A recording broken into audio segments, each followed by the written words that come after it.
Yo, what is going on YouTube? I am Germ here. Today, we are going to be talking about TSM once again, but this video is mostly, if not 100%, going to be based around Spica.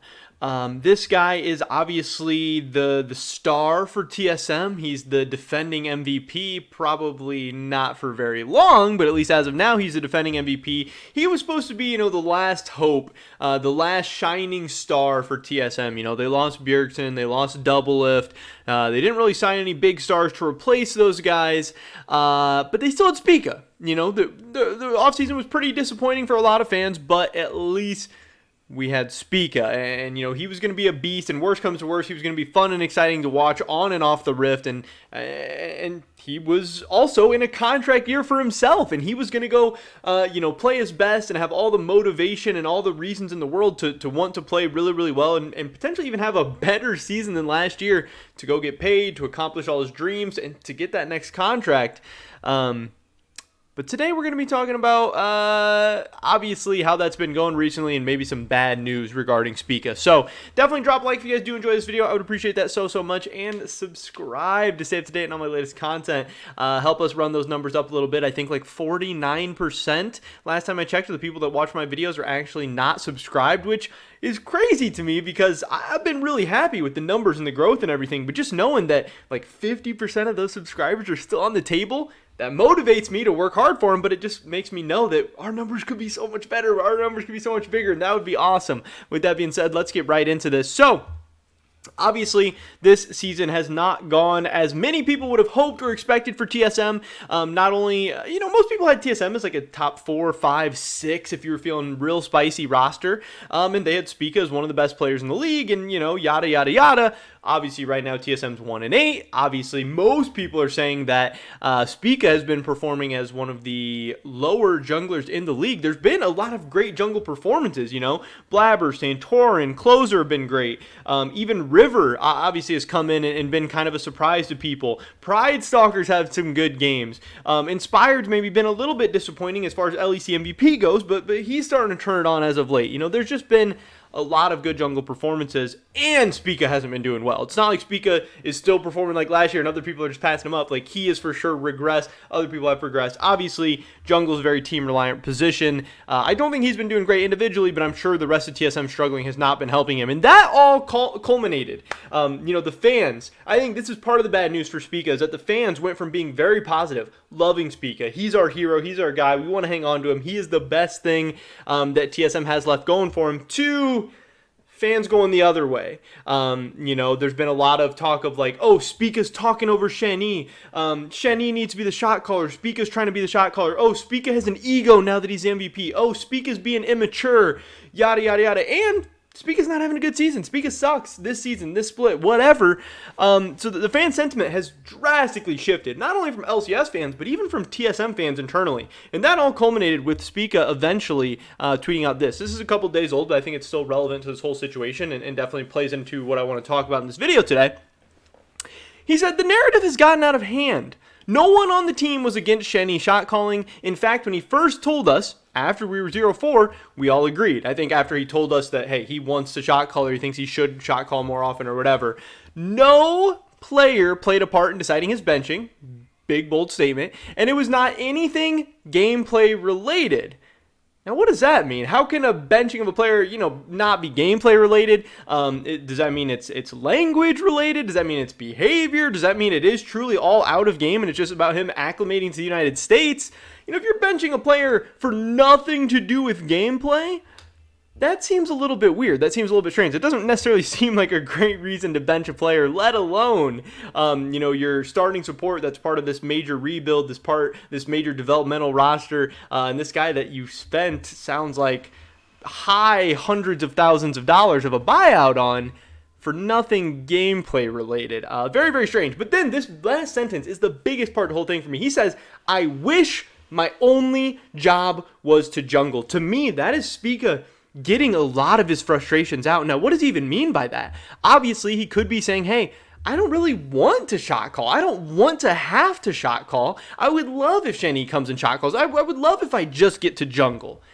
Now, the other thing is, he's maybe being seen as like the leader on this team or like their role model or needing to, do a lot more. And that's something he's not really had to do before in his career. He's always had those veteran players around. He could mean that. He also could mean the translating, having to go from English to Mandarin or whatever's going on and having to help all the other players learn. He's also, teaching Kaido, teaching Shenny how to be professional players, how to succeed in the LCS, all these different things going on. And he's just saying, I just want to jungle. I wish that was my only job. It's not my only job right now, and I wish it was. And this all obviously sounds very, very bad for him. And yeah, he's frustrated. I think it's showing in his play. I think it's showing off the Rift and on the Rift. And things just aren't going very, very good for him right now. And again, this is a very young guy. This is a MVP, young player. And some of the frustration is clearly showing, and there's a lot of pressure on him. Like I said, he's in a contract season. He's the defending MVP. He has the hopes of the TSM franchise riding on his shoulders, but he's also playing for himself. He has the expectations of going and getting some monster contract this offseason. He has the expectations of maybe I'm going to go to Team Liquid next year and get to play on a super team, or maybe that's my ticket out of this dumpster fire of TSM. And right now, that's all falling apart right in front of him. Not only does TSM suck, he's not doing very good. That's hurting, his future career and everything. It's just really, really rough. Now, we did have Bjergsen come out and respond to this as well. He said, hate how much Spica has been scapegoated based on 1 or 2 comms clips. No one has full context except for the people on the inside. And yeah, that's true. No one has full context except for the people on the inside. Now, is he being scapegoated based off 1 or 2 comms clips? Maybe from some people, and obviously, yes, if you are scapegoating Spica in this situation where TSM has a million different problems, some of them are absolutely Spica's fault. Some of them are absolutely coming from Spica. Some of them, if not most of them, many of them, have nothing to do with Spica at all. They're the other players, their management, their coaching, their, just everything else going on. TSM, you don't just be 1-8 because you have a couple problems, or you have one guy who gets to be scapegoated. You have everything going on. So if you're saying Spica is the only problem or the biggest problem or, he's why TSM sucks or whatever, yeah, you're cringe, you're a weirdo, you're doing something bad. But just saying that Spica is contributing to some of these issues or that Spica has been a problem this year, I don't think is necessarily that bad. And yeah, maybe some people are going off 1 or 2 comms clips, but a lot of people are using a ton of context clues, many comms clips, stream clips, what we're hearing from people. And yeah, we don't have full context, but obviously, hey, again, if full context would clear stuff up, let us know the full context. If not, it's only natural that we're going to go off all the information that we have, and I don't really think that's anyone's fault, but I do think this is very, very cool by Bjergsen to come up, and defend his former teammate. We also had this interview from Invin. Speak on why TSM promoted Yursan to the LCS. It didn't feel like we were moving forward, which is a very, very spicy headline. And it's funny because there's a couple things that come out from this. I saw these as Reddit comments. One of the Reddit comments is like, it didn't feel like we were moving forward and now we're moving backwards, or like, hey, losing to CLG, that's moving forward. I know that they were 0-4 without Shenny and 1-4. No, 0-4 with Shenny and 1-4 without Shenny. So hey, now they're moving in the right direction or something like that. Super, super funny. But then the other thing is, right here, Spica says the narrative has gotten out of hand, and one of the Reddit comments that I really liked was like, Spica, the narrative has gotten out of hand. Also, Spica, we bent Shenny because we didn't feel like we were moving forward. Like, come on, man. You're playing both sides. When you're frustrated, when you're feeling the heat, you want to say one thing, but then, hey, to the media, or when you get a chance, you're saying another thing. And in this interview, there's just so many different times. Like, they asked him, are there things you can take away from this game in terms of improvement despite ultimately losing the match? I think this was after their game with 100 Thieves. And Spica says, yeah, I think the biggest improvement I saw is the bot lane playing really, really well. Obviously, Yursan's been with us for 2 weeks at this point, so I'm really proud of how they performed. I think they played really, really well against them. They even got a kill, so I'd say that's a big positive. The one big positive he's talking about is the bot lane and Yursan. Like, that's kind of funny, and all things considered, that's kind of interesting. And then, he asked, it does feel like tactical is looking better with Yursan. He'd say, language definitely matters a lot, being able to communicate. I feel like Yursan is a lot more vocal in-game. He always says what he wants to do, and that just makes things a lot easier. He's given Yursan a lot of praise, which isn't necessarily putting Shenny down, or that's not necessarily taking shots at Shenny, but hey, I mean, it seems like he's really, really in favor of Yursan being in there, and he's really, really happier with Yursan in there. Again, that doesn't mean Shenny bad, it could just mean Yursan good, but still, in the whole context, I don't think it necessarily looks great. he kind of just talking about Yurson a little bit here. I don't think that's where the thing is. What's it been like building jungle support synergy with a rookie? He says right now we're not focusing on that very much. He's just kind of talking about how mostly he's working with Kaiduo. There is just, I want to be able to find where this actual quote is here. We're moving. So here it is. He asked him about the realistic expectations for TSM in the spring split. He said, right now, playoffs are definitely still our goal, which, I mean, that's great. I don't really know what their percentage chance to even make playoffs is at this point. I can't imagine when you're 1-8, there's too many scenarios where you're going to make playoffs, but whatever, you got to, keep morale high. He says, as long as we're improving week to week, he's happy. Everybody says spring split doesn't matter, but all I want to see is improvement. I feel like that's the most important thing. And what I felt was lacking the first 2 weeks of spring split, didn't feel like we were moving forward. That's why we brought in Yurson. And, he's just kind of hammering some of this stuff home. He does just talk about, hey, his message to people is to be more patient.